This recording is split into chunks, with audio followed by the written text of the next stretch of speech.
સત્ય એક વચન, અને છતાંય આખી જિંદગી બહુવચનમાં જીવે છે. આખી ઉંમરનું સત્ય બહુવચન કેમ બની જાય છે? એક જમાનો એક જ સત્યના સહારે કેટલા બધા સત્ય જીવે છે. સત્ય મનુષ્યના આદર્શની પણછ હોય છે. આદર્શ સફળ થવા માટે નથી હોતા. આદર્શ આગળ વધતો હોય તો તેની અડચણમાં જે આવે એની આગળ સમાધાન કરવામાં શાણપણ છે. સત્ય વર્તમાનને ચૂભે છે, એ જ સત્ય ભવિષ્યમાં વર્તમાન બને છે અને સંતોષ મળે છે. જિંદગીની છેલ્લી અવસ્થામાં તમે તમારાથી પણ અજંપો અનુભવો છો તો તમે સત્ય નહીં, માત્ર સમાધાન જ જીવ્યા છો. સત્ય પ્રિય હોતું જ નથી. પ્રિય રીતે સત્યને બોલી જરૂર શકાય છે. સત્યને જે નડે છે તે સમાધાન છે. નિર્ધાર કદી આધાર વગરનો હોતો જ નથી. તમારી અંદર તમારી રજૂઆત કેટલી ટટ્ટાર છે એની ઉપર સત્ય ડિપેન્ડેબલ હોય છે.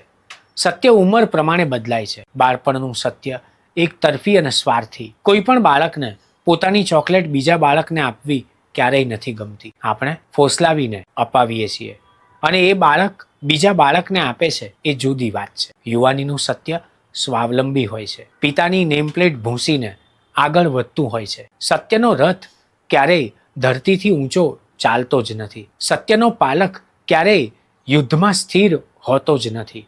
સત્યની એક જ બાજુ છે, જેની બીજી બાજુ પણ સત્ય જ છે. પણ સત્ય એ પારકું છે. આપણા સત્યને આપણે સ્વીકારવું કે પડકારવું કે ઝીલવું પડે છે. જેને દુશ્મન ઓછા એ ઓછો સત્યવાદી અને વધુ સમાધાનકારી. સત્ય ઉંમર જતાં દુશ્મનો ઓછા કરી આપે છે, પણ એક ઉંમરે સત્યને સામી છાતીએ વળગાડવું પડે છે. સત્ય બદલાતું નથી, જમાનો બદલાય છે. સ્મૃતિ વારસામાં મળી છે. વિચારતા પ્રત્યેકને સ્મૃતિનું વરદાન છે. સ્મૃતિમાં શું સંઘરવું એ સત્ય નક્કી કરે છે. ભૂલી જવા જેવું સરળ બીજું એક પણ તબક્કાની વાત નથી. મેઘધનુને શરમાવે એવા રંગ સત્ય પાસે છે.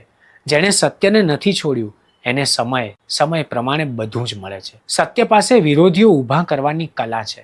સત્ય એકલું જીવે છે. મૃત્યુ સુધી આપણને હૃદયના કોઈક ખૂણે એકલા જીવાડે છે. જેમને સત્ય નથી ગમતું એમને એ પોતે પણ નથી ગમતા. અરીસા સામે ઊભા રહીને ચૂપ રહીને વાતો કરતા સત્યને આવડે છે. ગાડી ચલાવતા કોઈ પણ શોર બકોર વગર જ્યાં પહોંચવાનું છે ત્યાં સુધીમાં સત્યને ઘણા વિચારો આવે છે. સત્ય અળખામણું નથી. આપણી ઉતાવળ એને નિરંકુશ બનાવે છે. પરિસ્થિતિનું પણ એક સત્ય છે. એક સમયે ઓર્કુટનો જમાનો હતો, પેજરનો જમાનો હતો. વિદેશમાં ફોન કરવા માટે ફોન નોંધાવવો પડતો હતો. હવે વિડીયો કોલ છે, વોટ્સએપ છે, ગમે ત્યારે ફોન થઈ શકે છે. સત્ય એનું એ જ છે. જમાનાએ સ્વભાવ બદલ્યો છે. દુનિયા આંખો સામે ખર્ચાઈ રહી છે. સત્ય હજુ વ્યાજ મળ્યા વગરની મુદ્દલ જેવું છે. ધારણાના તુક્કાઓમાં સત્ય ગુંગળાય છે. દુઃખ પડે છે એટલે આપણે સત્યવાદી જ છીએ એવું માનવાનો ભ્રમ ખોટો છે. અપેક્ષાઓ પણ વધારે દુઃખી કરે છે. નિર્વાહ નામનો શબ્દ પળે પળ યાદ રાખવા જેવો છે. મુખર નથી હોતું સત્ય. એ તો અંદર ને અંદર પોતાના બીજમાંથી ડાળીઓને નવી નવી જન્માવે છે. કાલે જે સારી હતી આજે એ નથી એટલે એ પરિસ્થિતિનો વાંક કાઢવાને બદલે સત્યનો વાંક નીકળે છે. ચોમાસામાં બધા જ બારણાઓ ફૂલી નથી જતા. સત્ય વિશે આવું જ છે. પરિસ્થિતિ બદલાય એમ સત્ય બદલાય તો આપણે સત્યના હાથમાં નથી, સત્ય આપણા હાથમાં છે. આપણે જમાનાના વહેણ સાથે ક્યારેય ને ક્યારેય આમ જ સહજતાથી વહી રહ્યા છીએ. સત્ય સાથે જીવી નથી રહ્યા. તોફાન સદે છે, ઉજાગરા ગમે છે સત્યને. સંઘર્ષો એને છાવરે છે. સત્ય શાંત ન હોઈ શકે. સત્ય સ્વાવલંબી ન હોઈ શકે. પોતીકું છે. બીજાનું સત્ય પણ એના પોતાના માટે પોતીકું છે. મતાંતર બે સત્યો વચ્ચેની શોભા વધારે છે. પૂર્વગ્રહોથી સત્યને નુકસાન થાય છે. મુકાબલો સત્યનો કરવાનો હોતો જ નથી, અસત્યનો જ મુકાબલો કરવાનો હોય છે. પાણી સત્ય છે. ઝરણું એ સત્યની પરિસ્થિતિ છે. તળાવ કુંઠિત થઈ ગયેલા સત્યની જાહેરાત છે. દરિયો સત્યનું બીજું સ્વરૂપ છે. ઝરણું, નદી, તળાવ, દરિયો બધાના સત્ય છે, પણ એમાં જળ સૌથી મોટું સત્ય છે. એને પારદર્શક માનવામાં જે ખર્ચાઈ જાય છે તે જિંદગી છે. સત્યને કશું જ પુરવાર કરવાનું હોતું નથી.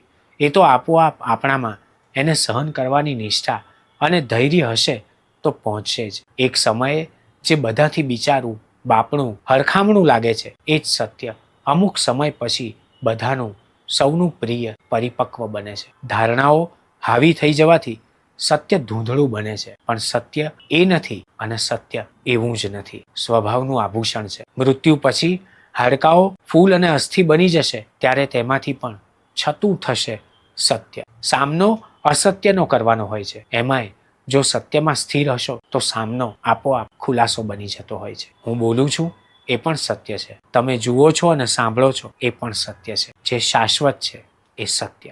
ભાષાને પ્રેમ કરો છો એટલે અંકિત ત્રિવેદીને સાંભળો છો. મેં અનુભવ્યું છે કે જેમણે મને સબસ્ક્રાઇબ નથી કર્યો એવા લોકો મને વધારે સાંભળે છે. એમને વિનંતી કે આપણી ભાષા માટે આપણે બીજું કંઈ ન કરીએ તો એટલીસ્ટ સબસ્ક્રાઇબ તો કરીએ, અને સબસ્ક્રાઇબ ન કરીએ તો પણ લાઇકનું બટન તો દબાવીએ. ટેરવાઓ માત્ર આપણી આંખો સામે જ જડ બની જાય એ પહેલા એને કુંપળ ફૂટે એવી વ્યવસ્થા ધબકારાએ જ કરવાની હોય છે.